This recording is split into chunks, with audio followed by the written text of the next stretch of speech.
They're re-releasing the original Fire Emblem for the Switch, but it's only going to be available for the next 4 months?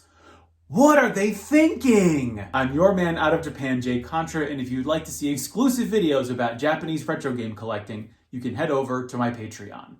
Nintendo announced that they are releasing, for the first time ever, a localized version of the first Fire Emblem Shadow Dragon, and the Blade of Light.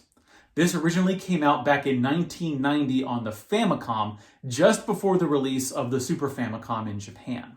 What we're getting is a $5.99 download of a ROM that has a couple of extra features like fast forward and rewinding, as well as a collector's edition that doesn't have a physical copy of the game. It comes with a download code, but it does have a cool looking art book, a reproduction sort of clear Nintendo case, as well as a couple of other tchotchkes that might be of interest. But the flip side of this announcement is that we are only going to be able to purchase both the collector's edition and the digital download until March 31st, 2021.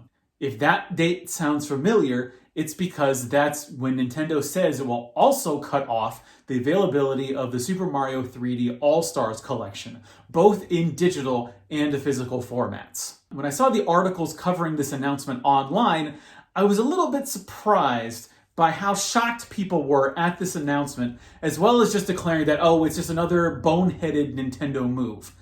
But I think if you actually peel back the layers of this announcement, and much as the case that the Super Mario 3D All-Stars collection presented, I think this is another example of Nintendo's long-term business strategy when it comes to re-releasing their retro games for the Switch.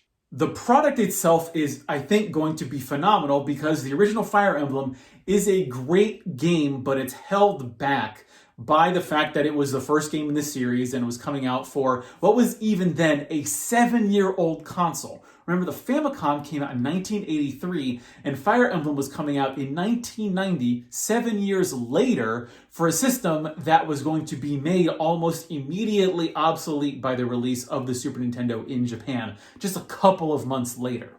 If you're like me, who's someone who got into Fire Emblem with the 3DS titles, going back to that original game is going to be very rough, considering that it set the standard for if one of your characters dies, they're dead, they're not coming back, the animations are slow, the overall strategy is, I think, a little bit rough in terms of the gameplay, but it's still a really cool game, and being able to rewind and redo your goofs, as well as just fast forward through what are some very, very slow animations. I think this is a really cool thing that they're doing, where they're basically, it's not a ROM dump. They're actually localizing it for the first ever time, as well as including these cool features, as well as save states that are going to make it much more playable. The thing with Fire Emblem Shadow Dragon is that we actually did get a localization of sorts in the form of Fire Emblem Shadow Dragon for the DS, but I don't think it's a one-to-one comparison. So I think we can say that this is a unique title,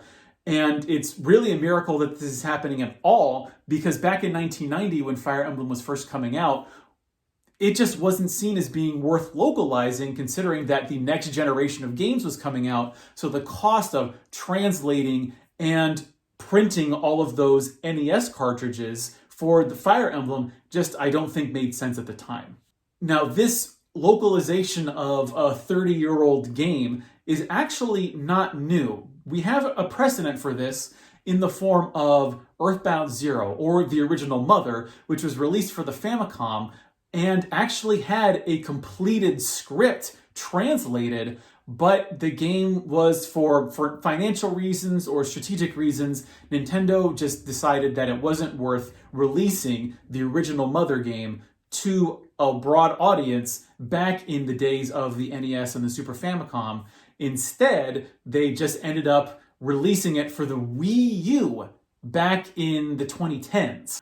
But why would Nintendo tell us that they are limiting the purchase of a digital game on March 31st, 2021?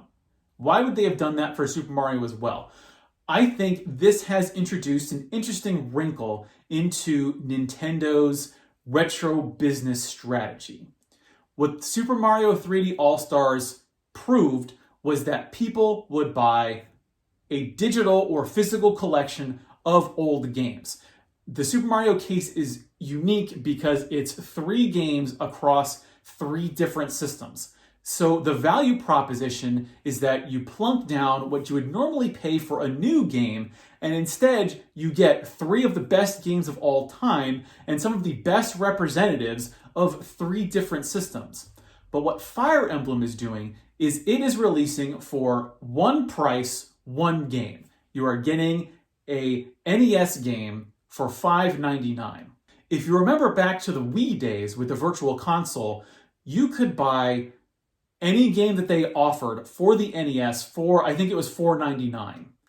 But that value proposition is interesting because you're essentially paying the same amount. Every game has the same price for the same system. So you're spending, say, $4.99 for Final Fantasy, or you're spending $4.99 for Super Mario Brothers, and you're getting perhaps different values out of those 2 games for the same price.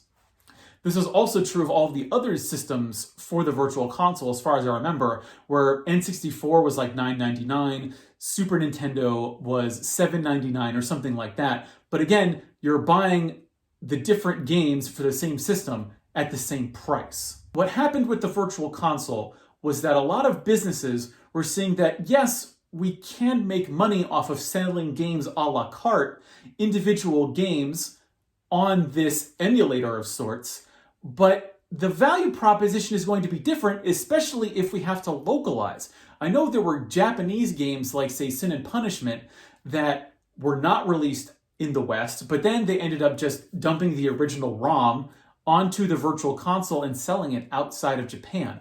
But this is a unique example where we're seeing a company, especially Nintendo, put effort and care into a re-release of a 1990 game in the year 2020.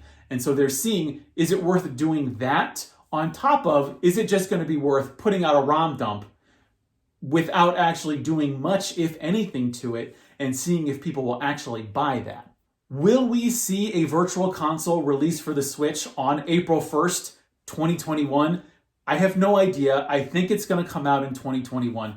It wouldn't make sense for Nintendo to release 2 throwbacks to some of its biggest franchises, Fire Emblem and Mario, and just cut off their availability in 4 months.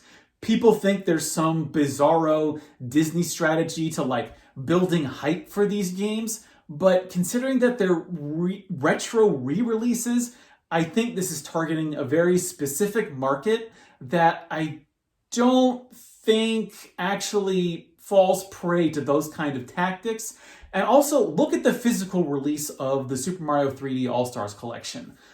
People were going nuts because they thought, oh, this is just going to be like limited run. They're only going to have like 2,000 copies of one of the biggest releases of the fall. No, actually, what turns out is that actually, no, there's a flood of copies. Even when Nintendo stops producing these things in 2021, you're going to be able to go on Amazon and get it for like $5 or $10 off, which you can do right now. There isn't, I think, the demand is not so high that you aren't going to be able to find these games in the future. Now, with Fire Emblem, it might be different because the collector's edition, for one, doesn't actually have a physical copy of the game. And so that means I don't think it's going to be really seen as that desirable as opposed to actually having a physical copy of the 3D All-Stars collection.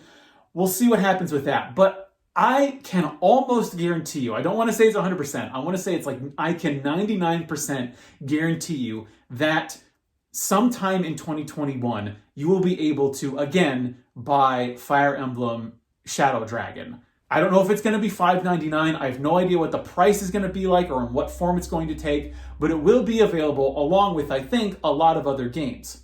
Because we need to keep in mind that Nintendo also has all of these Super Nintendo and Nintendo games available as part of the online subscription. But what Fire Emblem is doing is it is presenting, here is a game that you pay a flat rate for, and it is yours, so long as it's available on the store and on your Switch, that you can access no matter whether you're subscribed to the online service or not. When you look at the other selection of games that are available on the eShop, Someone can perhaps correct me in the comments if I'm wrong, but right now what's available are basically like the early arcade ports of a lot of Nintendo games. There really isn't a way to buy an original Nintendo or Super Nintendo game individually on the eShop. So I think this is really just a test by Nintendo to see if that works, as well as can they re-release these games that were available only in Japan, which there are a lot of cool games that still haven't been made available outside of Japan. If they put just a little bit of effort into these games, will people buy them? Will people buy ROM dumps of old games? And will people buy collections of old Nintendo games? I'm very much looking forward to 2021 and what Nintendo has to offer. I think it's really cool that they're localizing these 30-plus-year-old games. If this sells well, and I think it will, I think we have a lot to look forward to when it comes to the Switch. I'm really excited. I've been your man out of Japan, Jay Contra. Thanks for watching, and mahalo.